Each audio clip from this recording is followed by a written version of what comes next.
Hi everybody, I'm Emily Bastian, Assistant Manager and Fly Tying Instructor at L.L.Bean Hunting and Fishing Store in Freeport, Maine. If you're a fly angler and you're thinking about Maine, Carrie Stevens should be one of the first people you think of. In the 1920s, she developed an amazing number of famous streamer patterns while living at Upper Dam in Rangeley. And today, I'm very excited to show you how to tie Carrie's most famous creation, the gray ghost, tied in traditional feather wing style, true to Carrie Stevens' original recipe. The gray ghost was designed to mimic a smelt, a rainbow smelt, a freshwater bait fish that brook trout and landlocked salmon love.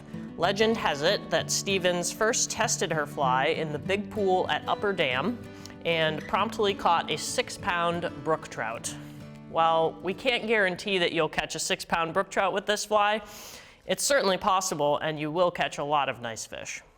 Here are the materials you'll need to tie the gray ghost. Hook is a 7X traditional long shank streamer hook, such as those made by Partridge. Thread is 6/0 or 140 denier in white for the underbody, black for the remainder of the fly, and finishing with red for the accent on the head. The tag and rib is flat, extra small silver tinsel. Body, orange 4-strand Rayon floss.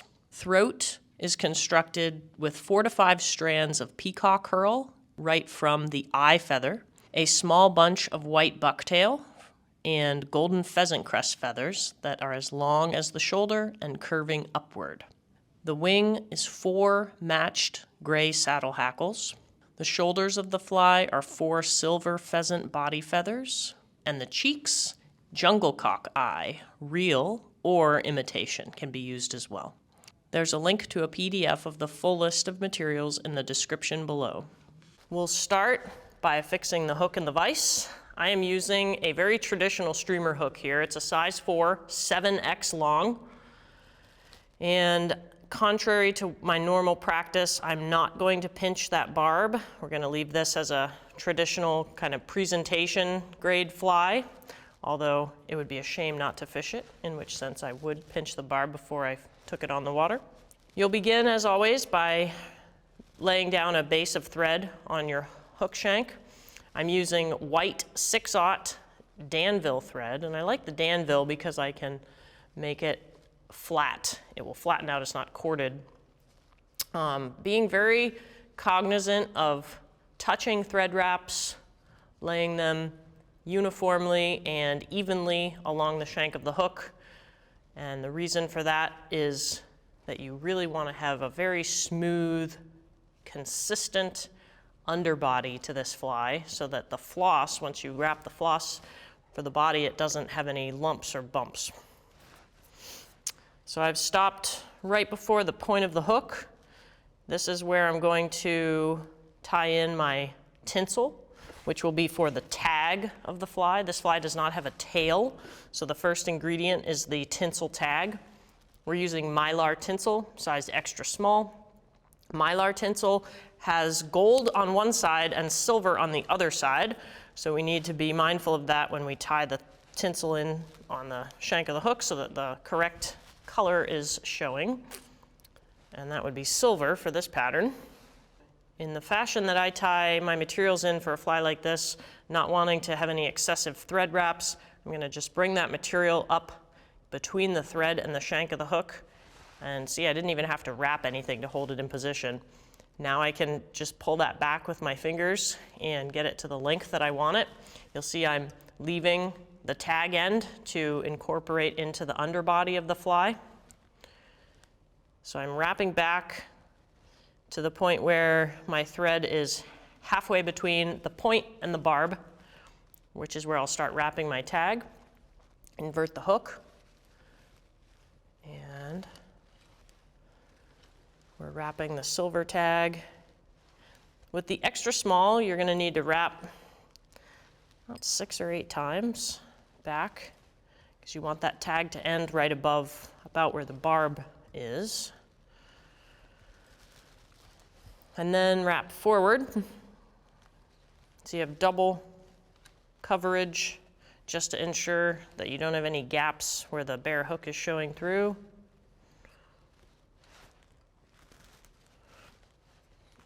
And then I'm going to tie that off. Now we'll leave that because that is the same material that we'll use for the rib of the fly. Now it's time to tie in the body material, which is a floss body. We're using Rayon floss, Danville's Rayon floss. It's a 4-strand floss, and we're going to use all 4 strands for a fly of this size. Give myself plenty of length. Nothing more frustrating than coming up short when you're trying to wrap a floss body.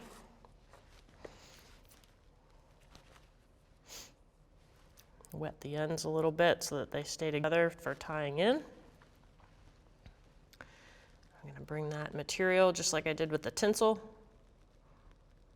up onto the side of the hook shank. Mylar's getting away from me a little bit.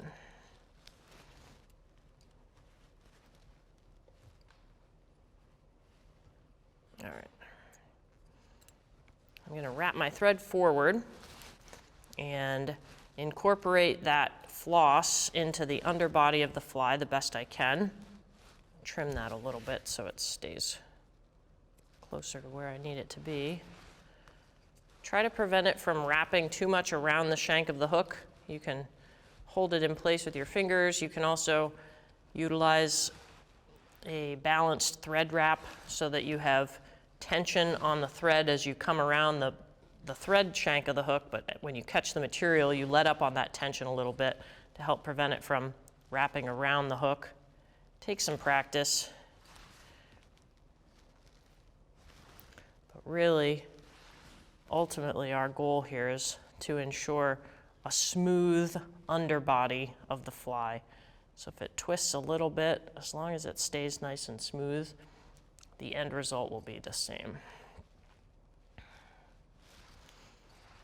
All right. And I'm going to leave plenty of length between where my thread is now and the eye of the hook so that I have room to tie in all of my materials up at the front of the fly. Now it's time to wrap the floss. I'm stroking this floss so that I can get all 4 fibers to lay straight and flat. You can see how the light catches on the fibers, then I know that it's where I want it to be. And I'm going to start wrapping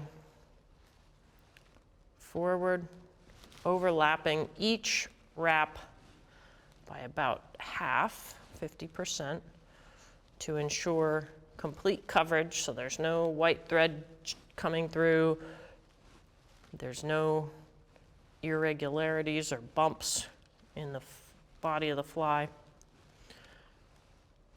Maintain even tension on your floss as you wrap forward. That's the trick to keeping those strands together and flat and uniform.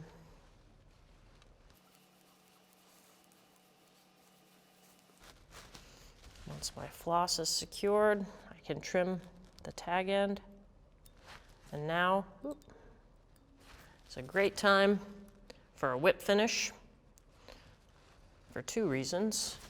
One, if you were to lose tension on your thread and have all that floss come unraveled, you'd be right back where you started again. And we're also going to be switching now to the black thread, the finishing thread.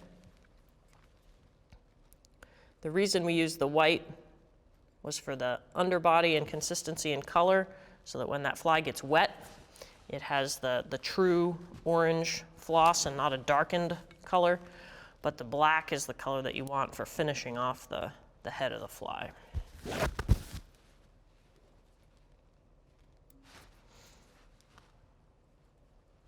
Next, I'll wrap my ribbing forward, and I want the silver up. You're going to aim for wraps that are equidistant, nice and uniform, angling forward. You end up with about a dozen wraps on this size hook. Remember, this is a 7X long, so it's a pretty long traditional streamer hook. You're not going to see that last wrap. It'll be buried by all the materials in the cheeks. I had just enough there. If you find yourself coming up short and you cut your tinsel too short, sometimes using hackle pliers to wrap the tinsel is helpful so it doesn't slip from your fingers. I'm going to throw another whip finish in here for good measure and just to make sure that tinsel doesn't come unraveled. Now, if you were tying a dozen or so of these flies, for efficiency, I would recommend tying up a bunch of bodies, just like this. You'd stop right here, trim your thread off, set it aside, and then coming back and tying in the rest of the materials in the throat and the wing. But we'll go through the whole thing today. We're ready now to start tying in the throat of the fly. First material is peacock herl. Now, you can buy peacock herl strung, but I like to use herl from the eye feather. Reason being, you have much less of the damaged tip sections on a full eye feather as opposed to the strung herl. So I'm just going to pull off or trim off a couple pieces, 2 to 3 from each side. You're aiming for about 4 to 5 feathers in that throat. I'm going to even up the tips the best I can.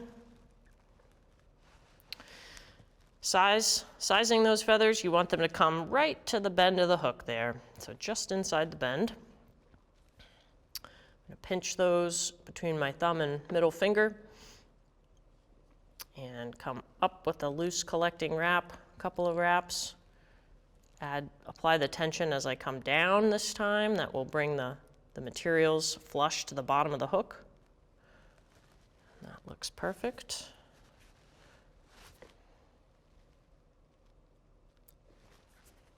Next is a small clump of white bucktail. This is northeast white-tailed deer, natural color, not dyed. We'll find a small clump of fibers from about 2/3 of the way, halfway up the tail. And trim those out at the base.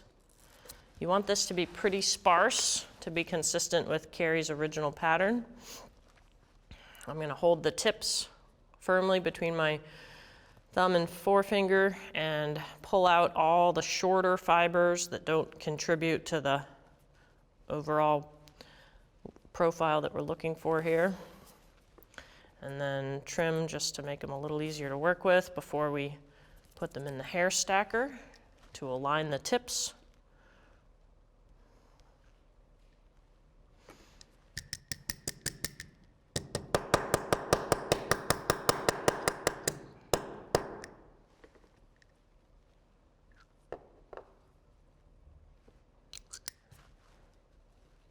The length will be equal to the length of our peacock herl.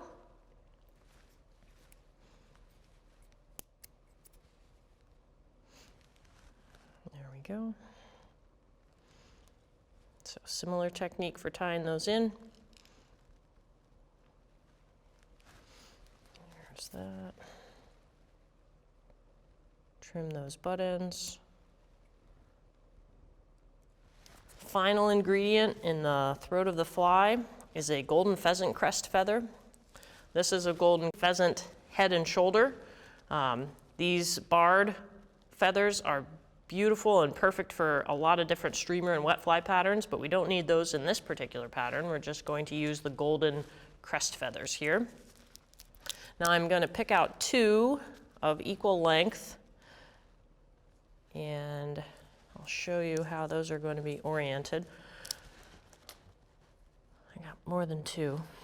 That's all right. So we're looking for one that has a nice natural curvature upward, and it's going to be tied in at the belly here and just short of the tips of those other materials that we had in. So that looks about perfect for length. I'm going to strip off the fluff.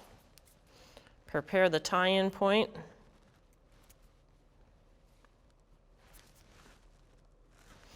And one little trick that can be pretty handy, because this feather sometimes likes to try to turn around the hook. It doesn't behave very well or maintain that curve unless you take a tool like a set of tweezers and flatten the stem at the point where you're going to tie this in.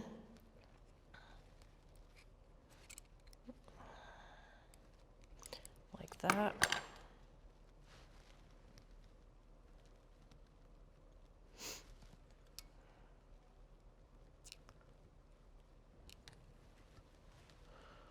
Very nice. So now the throat is complete. And to start the wing of the fly, we're going to begin with another golden pheasant crest feather. This one facing downward, but the same length. So strip your fluff, prepare the feather for tying, trim some of those barbs, flatten your stem if you so choose. I think it helps.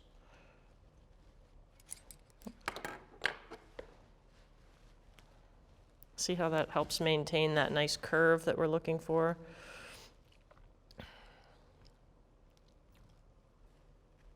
Perfect. All right.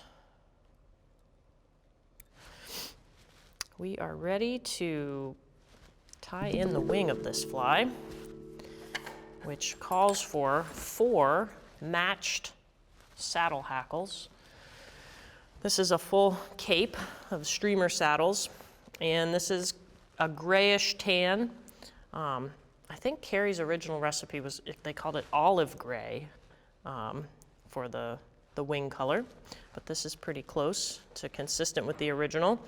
Now, when I'm selecting my feathers for the wing, I'm looking for feathers that have nice thick barring or thick webbing at the base of the feather, and a nice rounded tip as opposed to a real pointy tip like some of these are further up in the feather.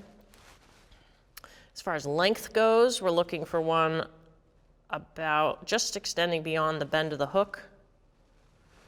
Let's see. Pull out a clump and then pick the best ones from my clump here.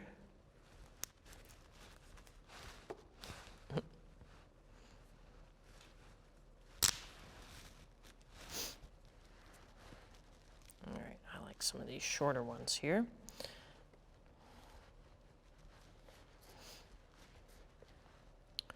So sizing, going to be just extending beyond the bend of the hook like that. That one's a little rough at the bottom, so we'll make this one of the center feathers, I think. Now, what we want, since there's 4 feathers, you're going to have 2 on one side that are stacked with the bottoms of the feathers facing inside the fly, and then the opposite on the other side. And what you're trying to achieve there is, as you're looking at the fly, the part of the feather that's facing out is the top of the feather, as it would be on the bird here. So what I'm doing now is stacking my feathers 2 to a side, aligning the tips. And you can tie them in. You could tie one side in first, then the other side. You could tie in the 2 center feathers and then sandwich the 2 outer feathers. I think the easiest way to do it, and the way to minimize your thread wraps, honestly, is just tying all 4 in at once, which is what I'm going to show you how to do here. So I've got these all oriented properly, so the tops of the feathers are out, the tips are lined up. Now we'll size them right about there, pinch at the tie-in point, and then I'm going to get rid of all this fluff here at the end. Now I'm not stripping the barbules off to expose bare stem for this particular fly. Instead, on featherwing streamers, I like to tie a little bit of, I like to capture some of the meat of the feather and the barbs against the stem. It makes for a much more durable fly. If I were just to tie these in by the stem, they would likely come free of the head after catching a fish, or even on your first cast sometimes. So I think this makes for a more durable fly. It also makes for a little better profile, I think, on the fly, because it just squeezes that front a little bit down as you begin.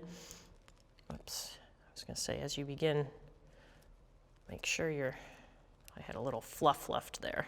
Clean that up a little bit. There we go.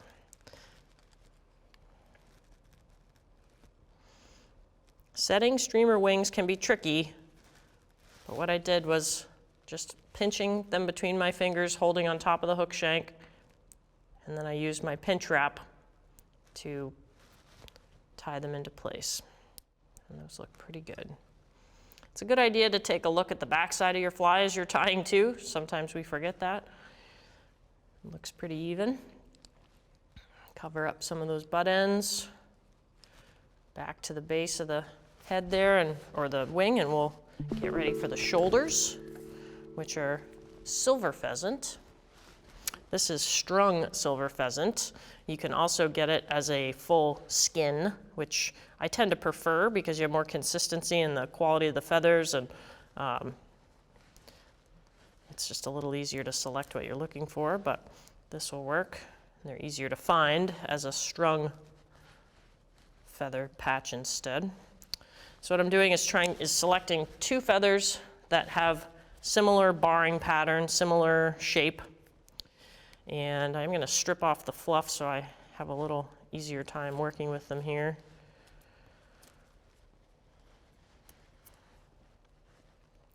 So sizing these, I'm going to cover about 1/3 of the length of that wing. So I can visualize here where I need to be. Strip that, prepare it for tying in. This I will tie in at the stem, but I'm going to use those, trim a couple barbs so that I have that jagged edge. It helps with really locking that in with your thread wraps.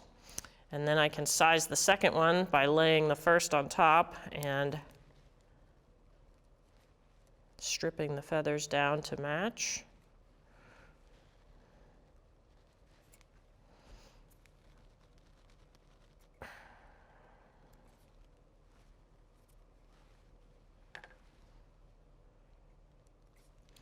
And we'll tie in one at a time.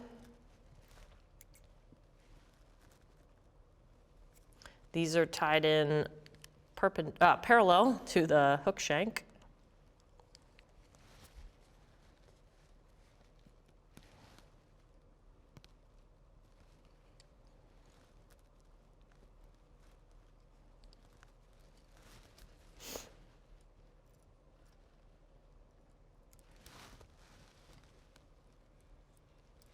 All right, we're on the home stretch.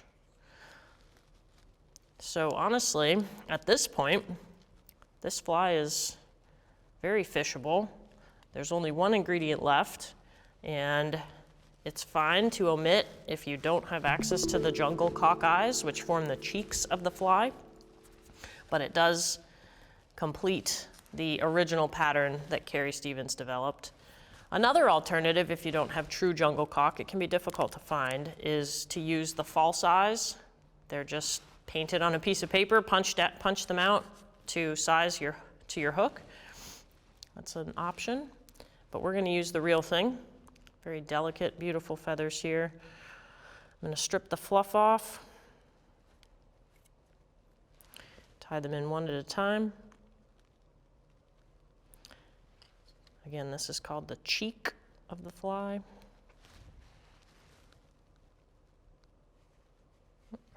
Make sure you have the right side up here. There we go.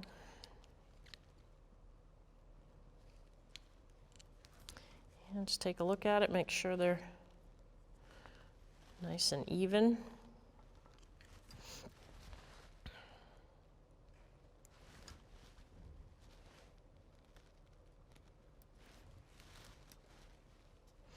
All right, cover up all the butt ends of your material. And my final step is to use my whip finish tool to create the shape and profile of the head that I'm looking for here. Right now, I'm flattening my thread. When you use the Danville thread, you can flatten it. It's not a braided or corded thread. And that just helps create a very nice, neat, smooth head. And using the whip finish tool to create the shape that you're looking for is a nice way to ensure uniformity in that head. All right, now this fly is ready to go. However, I'm going to add one last step. This is a tribute to and out of respect for Carrie Stevens. Her signature at the end of every fly that she tied and designed was an alternating color, different color of thread in the center of the head to form a band. That was her signature move. And a lot of tiers won't do this, just out of respect for the original pattern for Carrie, but I would like to just show you how it would have been done and how you would recognize an authentic Carrie Stevens streamer pattern. The gray ghost has a red band. So I would have a couple wraps there and then finish it off with a whip finish.